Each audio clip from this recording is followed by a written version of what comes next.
satisfactorily for all parties. Thus, while A is waving his hat and giving a series of rousing cheers, we see B frowning dubiously, and the same is true of X and Z. Take this romance of Pongo's, for instance. I was hoping that he'd marry another girl, a particular protégée of mine whom I watched grow from a child, and a singularly fascinating child at that, to a young woman of grace, charm, and strength of character, who in my opinion has everything. Among other advantages which she possesses is sense enough for two, which it seems to me is just the amount the wife of Reginald Pongo Twistleton will require. But it was not to be. However, let us look on the bright side. Shall we? Oh, rather. Fine. Well, looking on the bright side, I haven't met this new girl, but she sounds all right. And of course, the great thing is to get the young blighter safely married and settled down, thus avoiding the risk of his coming in one day and laying on the mat something with a platinum head and an Oxford accent which he picked up on the pier at Blackpool. You remember what a pushover he always was for the gentle sex. I haven't seen Pongo since we were kids. Even then he was flitting from flower to flower like a willowy butterfly. He was the Don Juan of his dancing class when he wore little Lord Fauntleroy suits, his heart an open door with welcome on the mat. He'll chuck all that sort of thing now. Let us hope so. But you remember what the fellow said. Can the leopard change his spots, or the Ethiopian his hue, or is it skin? And talking of Ethiopians, said Lord Ickenham, allowing himself to become personal, has someone been cooking you over a slow fire, or did you sit in the sun without your parasol? Bill Oakshott grinned sheepishly. I am a bit sunburned, aren't I? I've been in Brazil. I'm on my way home from the boat. You reside in this neighbourhood? At Ashendon Manor. Married? No, I live with my uncle. Or rather, he lives with me. What's the distinction? Well, what I mean is, Ashendon really belongs to me, but I was only 16 when my father died, and my uncle came barging over from Cheltenham and took charge. He dug in and has been there ever since, running the whole show.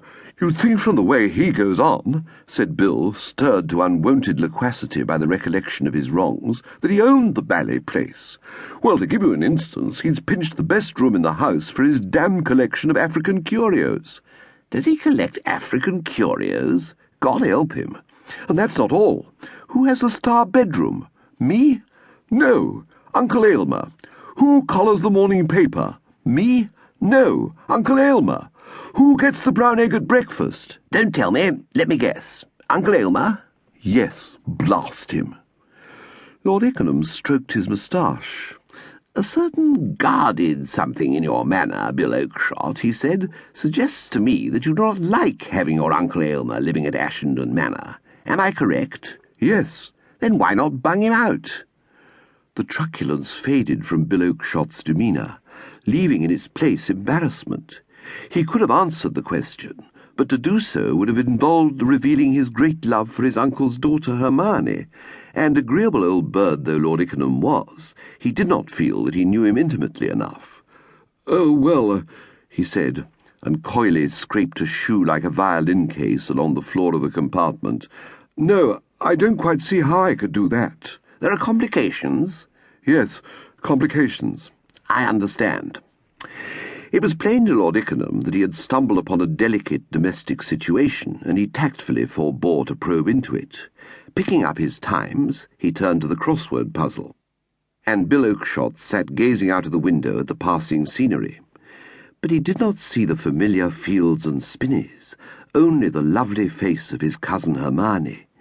It rose before him like some radiant vision, and soon, he reflected, he would be beholding it not merely with the eye of imagination.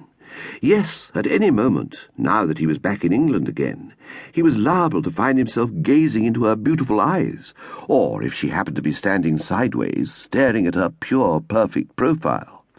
In which event, what would the procedure be? Would he, as before, just gape and shuffle his feet?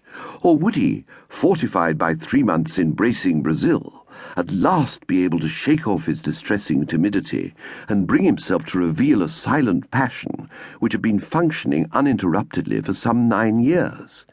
He hoped so, but at the same time was compelled to recognize the point as a very moot one. A tap on the knee interrupted his meditation.